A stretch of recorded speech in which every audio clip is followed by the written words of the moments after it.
60 రోజుల్లోనే ఇంగ్లీష్ నేర్చుకునే అద్భుత అవకాశం మీకోసం ఇప్పుడే స్పోకెన్ ఇంగ్లీష్ క్లాస్ లో జాయిన్ అవ్వండి. సుమన్ టీవీ ప్రేక్షకులందరికీ ఉగాది శుభాకాంక్షలు.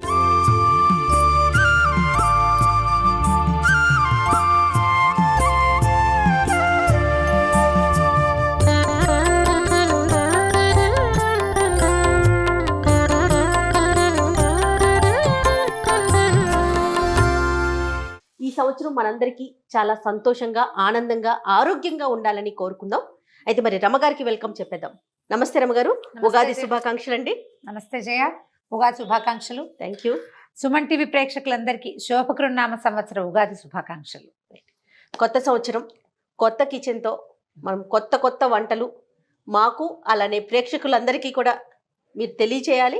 అవి నేర్చుకుని మేము కూడా చేయాలని నేను కోరుకుంటాను. రమగారు, కొత్త కిచెన్ చాలా బాగుంది. బాగుందా? కలర్ఫుల్ గా అనిపిస్తుందా? కలర్ఫుల్ గా బ్రహ్మాండంగా ఉంది. కొత్త కిచెన్ లో ఉగాది మొదటి రోజున చేసుకునే ఉగాది పచ్చడితో, పండగ రోజున చేసుకునే పచ్చడితోటి స్టార్ట్ చేయటం ఇంకా కొంచెం శోభాయమానంగా కనపడుతుంది. ఇలాగే ప్రతిరోజు కొత్త కొత్త వంటకాలతో, పాత కొత్త మేళవింపుతోటి ముందుకెళ్ళాలి. తప్పకుండా రమగారు. ఆరోగ్యమే ఆనందం కదా. ఆరోగ్యమే మహాభాగ్యం. ఓకే, ఉగాది పచ్చడి చేసుకుందాం. తప్పకుండా అండి. వేపపూత సంపాదించండి. ఈ సంవత్సరం కొంచెం వేపపూత కాస్త తక్కువగా ఉందని అంటున్నారు. దానికి తోడు ఈ 2-3 రోజుల నుంచి పడిన వానలతోటి ఇంకా కొంచెం తక్కువగానే ఉంటుంది. ఇక్కడ మనకి తెలంగాణలో వర్షాలు పడినాయి, మిగతా ప్రదేశాల్లో అయితే బాగానే ఉండొచ్చేమో బహుశా. ఆంధ్ర ప్రాంతాల్లో కూడా పడ్డాయి, చాలా తక్కువ రమ్మగారు. రైట్. ఉగాదికి వేపపూత చాలా ముఖ్యమైనది. మనం పండుగకి దాంతో పాటుగా కొంచెం ఏదైనా వేప చెట్లు ఉంటే వాటి కింద ఒక దుప్పటి కానీ ఒక చాప కానీ పరిస్తే పూత రాలుతుంది కదా, ఆ రాలిన పూతని కలెక్ట్ చేసి పక్కన పెట్టుకోండి. సంవత్సరం అంతా ప్రతి నెల ఒకసారి అంత వేయించుకుని తింటే చాలా మంచిది ఆరోగ్యానికి. తప్పకుండా. అయితే ఏం చేద్దాం, ఉగాది పచ్చడి చేసుకోవాలి కదా మనం. వేపూత నేను కొంచెం ఒలిచి పెట్టుకున్నాను జయ, ఓకే అండి. ఓకే, చక్కగా పువ్వు వరసలుగా అంటే రుచి వరసగా చేద్దాము. కాదురమ్మ గారు, కాయలు ఏంది పెట్టారు కదా, పువ్వు అంతా పువ్వే ఒలిచి పెట్టుకున్నాను నేను. ఇలా ఒలిచి పెట్టుకుంటే ఏంటంటే ఒకవేళ ఇది చేతి నోటి కిందకి వచ్చినా పంట కిందకి చిన్న చేదు తెలుస్తుంది, కానీ కాయలు ఉండే అతి చేదు ఉండదు, చేదు ఉంటుంది. ఓకే, మొదట 2 పదార్థాలు వేపూత. ఇప్పుడు మనం వేసుకునే దాన్ని బట్టి, ఇప్పుడు నేను పెద్ద ఇంత గిన్నె పెట్టాను కాబట్టి కొంచెం ఎక్కువ వేయచ్చు. ఏంటి ఈ సైజులో పెట్టారు గిన్నె?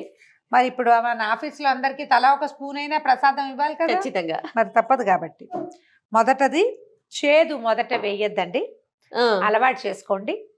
తీపి, ఓకే, బెల్లం. బెల్లం శాస్త్రానికి కొంచెమే చేస్తే ఆ మాత్రం బెల్లం, ఇంత వేపూత అన్ని కొంచెం కొంచెం. మనం కొంచెం గిన్నె చేసుకుంటాం కదా, అందుకని బెల్లము, చేదు ముందు తీపితో మొదలు, తర్వాత చేదు. ఈ పువ్వు వేసేసేయండి. తర్వాత ఏం చేద్దామంటే ఉప్పు మాత్రం, ఉప్పు పట్టింది. ఉప్పు, కారం, చాక్యమనా మిరియాలు వేసుకుంటారు జయ కొన్ని ప్రాంతాల్లో. అవునండి, అలవాటుని బట్టి. పచ్చికారం వేసుకునే అలవాటు కూడా కొన్ని చోట్ల కనపడుతుంది. కారపొడి అంటే నేను ఏమనుకుంటానంటే కారపొడి నీటిలో వేస్తే గొట్టొస్తుందని. ఎందుకని ముందు నుంచి మాకు మిర్చి, ఇది పచ్చిమిర్చి వేసుకునే అలవాటే. చిన్న ముక్కలు చెయ్యము, కొంచెం పెద్ద పెద్ద ముక్కలు చేస్తాం. ఇది నీటిలో నానేసరికి పిసుకుతాం గట్టిగా, కారం వచ్చేస్తుంది, సరిపోతుంది మనకి. ఒకవేళ పిల్లలుండి మనం తీసేదలుచుకుంటే దీన్ని తీసి పక్కన పెట్టుకోవచ్చు. మేమైతే కారం వేస్తాం రమగారు, మన అలవాటు అంతే. ఇంకో కాయ కూడా వేద్దాము. ఈ ముక్కలు తీసేసేయచ్చు అనమాట. ఒక పెద్దది ఇట్లా చీలికగా చేసి వేసినా కూడా బాగానే ఉంటుంది. ఓకే, ఉప్పు కారం వేసాం కదా, ఇప్పుడు వేయాల్సింది పులుపు వగరు వేసుకోవాలి. ఓకే, నువ్వేమో చింతపండు పులుసు తీసి పెట్టు, నేను మామిడికాయ చెక్కు తీసి ముక్కలు కట్ చేస్తాను. తప్పకుండా. చిన్న పిందెలు ఇప్పుడు రావట్లేదు జయ, పెద్దవైపోతున్నాయి మన చెట్ల కాయలన్నీ కూడా. చెట్టు నుంచి కోయించినా కూడా కొంచెం పెద్దగానే ఉంది కదా కాయ. అవును, చిన్న పిందెలు వేసుకుంటే బాగుంటుంది. మామిడికాయ తాలూకు పులుపు రాకూడదు, వగరే ఉండాలి. చిన్నకాయ సంపాదించండి జయ. మనం ప్రతి సంవత్సరము పెద్ద పెద్ద కాయలే తరుగుతున్నాం. అవునండి, మనకేమో పెద్ద కాయలు అందుబాటులో ఉంటున్నాయి. మామిడి పిందెలే వేస్తారు. అవును, షడ్రుచుల కలయిక కదా ఉగాది పచ్చడి అంటే. అదే మరి ఇప్పుడు 6వ రుచి నీ చేతిలో ఒకటి, నా చేతిలో ఒకటి. అవును, 5, 6 మన దగ్గర ఉన్నాయి. ఇందులో వేసేజేయ రసం పోసేనా? పోసేసి. చిక్కగా ఉందా? పర్వాలేదు రమ్మగారు, మొత్తం చిక్కటి పోసేయమంటారా? పోసేయి, అది కొలతగా చూసి పెట్టింది. ఏంటో చెప్తున్నారండి? చిక్కటి చింతపండు పులుసు.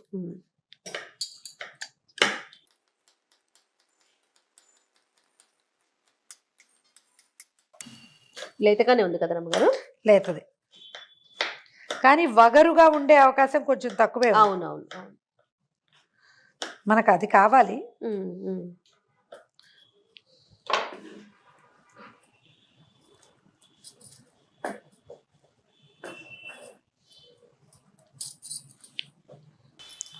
ఒకసారి మొత్తం కలిపేసి, ఇది ఇప్పుడు చూడు, ఇది తీర్థానికి తీర్థం, ప్రసాదానికి ప్రసాదంగా ఉంది. అవును. ఒక్కొక్క ప్రాంతాల వారీగా ఇందులో పళ్ళ ముక్కలు వేసుకుంటారు, జామ పళ్ళ ముక్కలు, దానిమ్మ గింజలు, తర్వాత ఏమో పుట్నాల పప్పు వేసే పద్ధతులు కూడా కొంచెం కనిపిస్తుంది, వాళ్ళ అలవాటు. నేనైతే అలా వేయను. పుట్నాల పప్పు ఏ రుచికి సామ్యం లేదు, అది ఎందుకు వేయాలి మనం? ఇంకా అలవాటు అండి, అలవాటు ప్రాంతాల వారీగా వేసుకుంటారు. అందుకని మనం ఏం చేద్దామంటే దీనికి బైండింగ్ కోసం ఒక 4-5 అరటిపళ్ళు వేయండి, రుచి బాగుంటుంది. మనం తీపేలాగా వేసుకున్నాం కదా బెల్లం, దాంతో పాటు ప్లస్ అన్నమాట అరటిపళ్ళు. వేసేనా? వేసి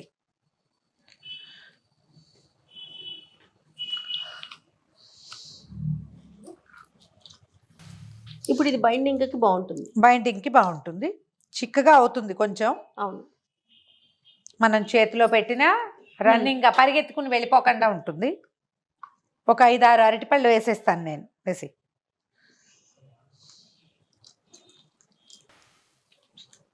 మనం ప్రాంతాలని బట్టి, కాకపోతే బేసిక్ రుచులు 6 మాత్రం పడాలి కదా. అవును, ఉప్పు, పులుపు, తీపి, కారం, చేదు, వగరు. ఇంకొక కాయ కావాలండి, చాలా కావాలి. బెల్లం ముక్కలు, బెల్లం అంటున్నా, చెరుకు ముక్కలు కూడా చూసాను రమ్మగారు నేను. చెరుకు ముక్కలు కూడా వేసుకుంటారు తీపి కోసమే. కాకపోతే చెరుకు ముక్క వేస్తే ఏం చేస్తాం జయ, ఇప్పుడు ఇది ప్రసాదం కదా, అవును, చేతిలో పెడితే మనం నవిలి ఉమ్మేయాల్సి వస్తుంది. అవును, వేసుకుంటారు, వాళ్ళ పద్ధతి. అవును అవును. అయిపోయింది మన ఉగాది పచ్చడి, రెడీ అయిపోయింది, తయారైపోయింది. సింపులే. ఇది ఏం చేస్తామంటే దేవుడికి నైవేద్యం పెట్టే అలవాటు కొన్ని ప్రాంతాల్లో ఉంటుంది, కొన్ని ప్రాంతాల్లో ఉండదు. మన పచ్చడిని మొట్టమొదట పొద్దున్నే లేచి తల స్నానాలు చేశాక ఉగాది పచ్చడి చేసేసుకుని దేవుడి దగ్గర ఒక దీపం పెట్టి మొదట ఇది నైవేద్యం పెట్టి అందరికీ ఈ పచ్చడి ఇచ్చాక అప్పుడు మనం మిగిలిన నైవేద్యాలన్నీ వండుకుంటాం. పాయసం, పులిహోర ఏం చేసుకుంటామో స్వీట్లు గీట్లు చేసుకుంటాం. ఇది మొదట దేవుడి దగ్గర పెడితే ఈ షడ్రుచుల సమ్మేళనంగానే మన జీవితం ఈ సంవత్సరం అంతా కొనసాగాలని కోరుకుని మనస్ఫూర్తిగా ఒక నమస్కారం చేసుకోవటం. ఇంటిల్పాదికి తలా ఒక స్పూను చిన్నపిల్లలు వెనకాల పడి ఎలాగోలాగా అన్ని పదార్థాలు వెళ్ళేలాగా కొంచెం పెట్టేస్తే అయిపోతుంది. నేను అనుకుంటాను రమ్మగారు, పచ్చళ్ళలో చక్కగా ఎప్పుడు తీపినే ఉంచొచ్చు కదా, ఎందుకు చేదుని, ఉప్పుని, అలాగే వగర్ని కలుపుతారు అనుకుంటాను. కానీ అన్ని జీవితంలో చవి చూడాలి కదా. ఇప్పుడు చవి చూడాలి, చవి చూడొద్దు అంటే జీవితం మన మాట వింటుందా? నీకు వెలుగే ఇష్టం, సూర్యుడే కావాలి, ఉంటాడా? సాయంత్రం అయ్యేసరికి వెళ్ళిపోతాడు కదా. కాకపోతే వెళ్ళిపోయిన వాడు అక్కడే ఆగిపోడు కదా, మళ్ళీ వస్తాడు. రేపొద్దున ఎండ రావచ్చు, ఎండకి ఎండకు అడ్డంగా మబ్బు రావచ్చు, ఏదైనా జరగచ్చు, సడన్ గా వాన రావచ్చు, లేదా ఏదైనా ఇంకా రకరకాలు జరగచ్చు కదా. ఇప్పుడు రోజు ఒకే రకంగా ఉండదు, అలాగే జీవితం కూడా ఒకే రకంగా ఉండదు, ఇన్ని రుచుల సమ్మేళనంగానే ఉంటుంది. దీనికి అలవాటు పడండి. ప్రతి సీజను మారినప్పుడల్లా ఒక మార్పు వస్తూ ఉంటుంది, మనం తెలుసుకోవాలి. దాన్ని మనం ఆ గుర్తుకి కోసం అనే ఈ పదార్థం కదా తినిపించేది. బాగుంది జయ, అయిపోయిందండి. రమ్మగారు, మన తెలుగు ప్రాంతాలైనా ఇంకా ఎక్కడైనా చేస్తారంటారా? ఉగాది పచ్చడి మాత్రం మందే కదండి. ఉగాది పచ్చడి మనమే చేసుకుంటాము. మిగిలిన ప్రాంతాల్లో అంతా వేరే రకాలు, అక్కడ పద్ధతులు వేరు. మన మరాఠీ వాళ్ళు చేసుకుంటారు. వాళ్ళ వాకిట్లో ఓ ఛత్రం ఎగరేసి తీపి చేసుకుని తింటారు, తీపి పంచుకుంటారు బాగా. అంటే ఇది మొదటి రోజు, ఈ రోజున బాగా జరిగితే సంవత్సరం అంతా బాగా జరుగుతుందన్న నమ్మకంతో. మనం ఏమనుకుంటామంటే జీవితం ఎట్లాగూ షడ్రుచుల సమ్మేళనం, ఆ సమ్మేళనాన్ని మొదటి రోజునే మనం ఆస్వాదించాలని మనం భావిస్తాం. అది రెడీ. ఏదైనా ఒక బౌల్లో వేద్దామా?